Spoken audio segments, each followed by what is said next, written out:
Spoilers from these franchises from the outset and throughout.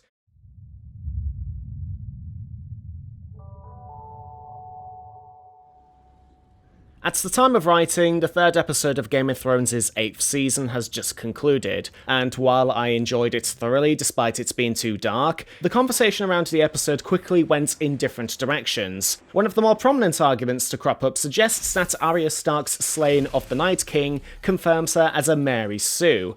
Personally speaking, designating Arya Stark as a Mary Sue is an inaccurate way to describe what has happened to her character, and I feel that the term itself has been horribly misused in general. It has become an adjective to describe any character in fiction that comes across as powerful, without going into crucial detail as to why. Generally, when I see someone describe a Mary Sue as a concept, I normally see the description go in one or two ways. It is either a self-insert character, or they are a perfect character. Perfect in this case being defined as physically or socially ideal.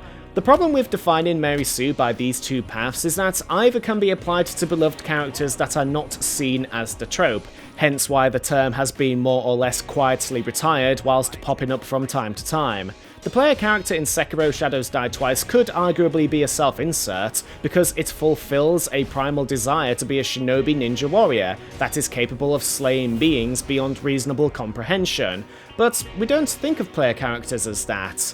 Or at least in good games. In addition, we don't think of Thor in the same grouping, despite having incomparable strength, godlike attributes, and the ability to make new friends, despite knowing them for a few days. His image and abilities don't detract from our engagement with the character. Mary Sue is essentially a microcosm of a larger problem, being that poorly written protagonists don't undergo rational change despite being put in situations that would trigger such transformation. I think a better term to define Mary Sue, and to use a starting point argument, would be a character that is not challenged by the events that surround them. Depending on how writers play out a character's arc, one has to consider how they get from point A to point B, and how that journey affects them. This is common throughout most well-acclaimed pieces of media, because the process of change is engaging to the consumer.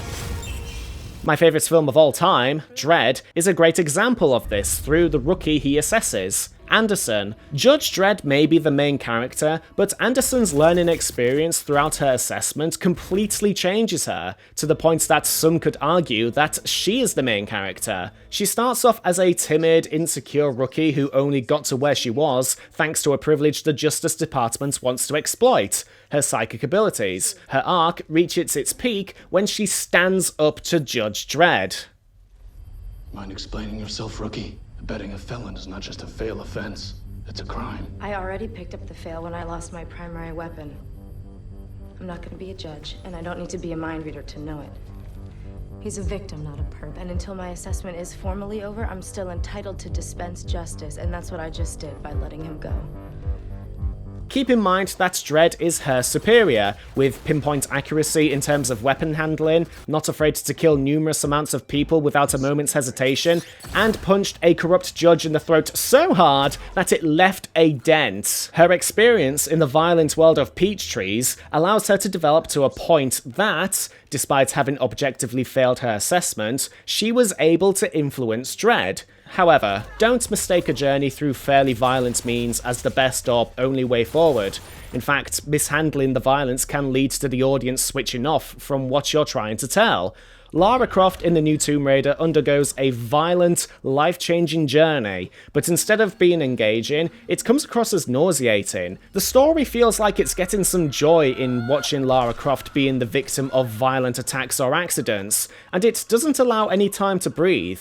As a result, it doesn't feel like Lara is changing, as the story feels like it's about the violence to Lara, rather than the transformation of Lara. Pacing is key to allowing pivotal moments of character development to matter to the audience. In contrast, look at the King's speech. King George's process in overcoming his stammer forces him to overcome not only his deep psychological issues, but also has to face a serious constitutional crisis for which he is not prepared for. By the end, he not only overcomes the majority of his stammer problems, but recognises the need for assistance and advisors, vital for a king about to enter enter a great war. All this is done without the need to beat the life out of him, or cause serious bodily harm. Not saying that not changing a character throughout the journey isn't engaging. Wind in the Willows, for example, has Mr. Toad's Wild Ride, which involves stealing a car, losing his home, going to prison, escaping the authorities, and jumping out of a moving train. This would change most characters' perspectives on life. However, Mr. Toad doesn't learn a thing by the end, and yet it's engaging. It goes against the rule of thumb, but properly executing something like that in the modern medium, outside of children's stories, is walking a thin tightrope. For example, Superman. Superman in the wrong hands can turn into a self-parody, but put in the right hands will show the seemingly unstoppable superhero in tense situations. Superman may be strong, seemingly invincible, can fly, and have laser eyes, but what makes Superman interesting are the situations he is placed in and how they affect his character. Man of Steel may have polarizing execution, and I am using that term very generously, but the pivotal moments in the plot nicely characterize Clark Kent, from his struggle to adapt in a normal environment to the death of his foster father, which molds his character. His fight against Zod is not only a fight between two extremely powerful beings, it is also a battle of contrasting and incompatible ideals. A powerful character doesn't automatically mean that the character is shallow. Most importantly, a character cannot evolve to become a Mary Sue. Arya Stark may have defeated the Night King, but the path there involves witnessing the traumatic events of her parents and older brother, accidentally killing without knowing the moral consequences, seeing friends die and tortured, getting blinded, beaten, ordered to be killed for the purposes of a strict training regime that has no room for error, and being forced to endure the army of the dead, despite commissioning a weapon of choice. If a character starts from point A and ends up being highly skilled at a chosen field to the point of defeating the ultimate evil, that's not becoming a Mary Sue. That's character progression, and I can argue that the same reasoning applies to the likes of Into the Spider-Verse Spider-Man, Naked Snake, or Mako Mori from Pacific Rim. To go back to my previous examples, Wolf from Sekiro may have the lifelong training and skills to be a shinobi, but his continuous failures and deaths exemplify a struggle whose overcoming makes it all the more satisfying. As for Thor, he was forced to learn from his brashness and recognise that might is not everything. They're both imperfect individuals, and them acknowledging and learning from their flaws is the core to how we connect with these characters. Let's compare Arya Stark with one of my favourite examples of a Mary Sue in modern media, Bella Swan of Twilight infamy. On the surface, they are both physically powerful characters in their own way, one being an assassin and the other being a vampire, by the run-up to their respective franchises' conclusion. However, Arya has to learn how to not only be an effective assassin, but also acknowledge that the world is not fair, and that her actions have consequences. She doesn't gain instant admiration, instead she earns it by developing the relationships between her friends and family, whom become key to saving her life, regardless of her own skills. She is continuously developing and learning as a person. In contrast, Bella Swan doesn't go through that vital process, because upon her arrival in a town she has never visited before, she is able to make friends almost instantly, and attracts what would become the love of her life in Edward Cullen. Even when he leaves her for her own safety, she has a backup boyfriend almost immediately, and she is able to win over the campy evil vampire government by merely existing. She doesn't develop or learn as a character, and as a result is completely unrelatable and shallow.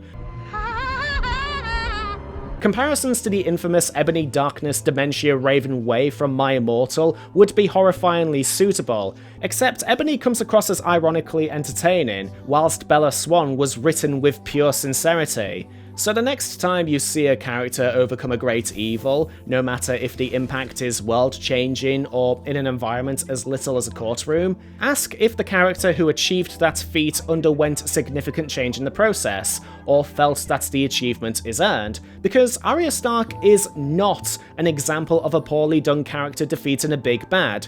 If anything, she was the best choice, because we'd be having the same argument in a more explosive fashion if Jon Snow or Daenerys Targaryen got the final blow. Besides, there's more important things to talk about. Like the fact that Clegane Bowl is fucking confirmed! What you want, son? This is